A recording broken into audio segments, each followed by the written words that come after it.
very little time spent talking about Christianity. In the 7th grade?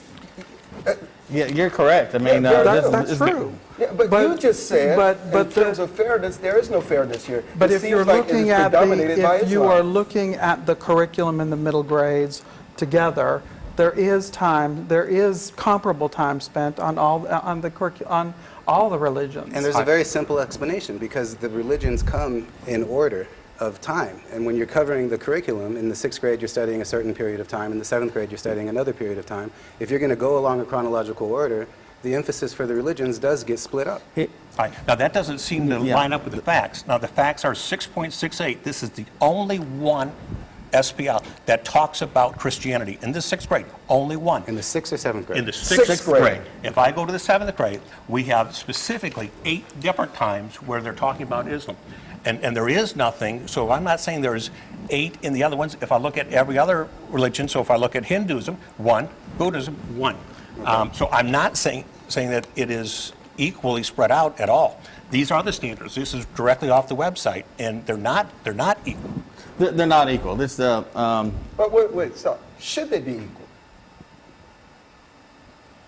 equal? They should be, the standards should be commensurate with the importance of the religions within the world culture. If you What does have, that mean?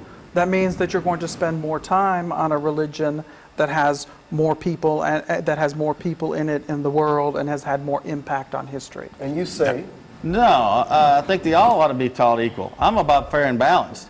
And if you're looking at people, you say that what you're talking about is the Jewish religion shouldn't be taught about.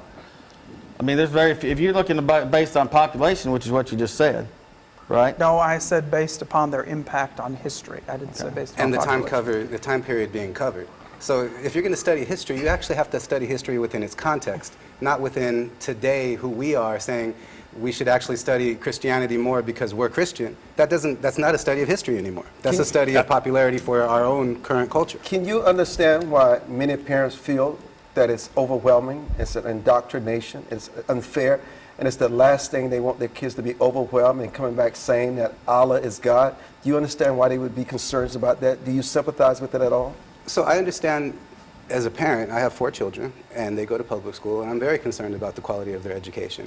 However, when you say things like Allah is God, Allah, if you speak to a Christian It's not Arab... what I'm saying, it's what the parents No, are no, saying. but if you speak to a Christian Arab, which here in Middle Tennessee, you have a lot of Coptics that are Egyptian, and when they talk about Jesus, they say Isa ibn Allah, which means Jesus, son of God. The word Allah just means God. So when you start to put these things with words that people aren't familiar with, it really takes the conversation in a very uninformed and unnuanced direction.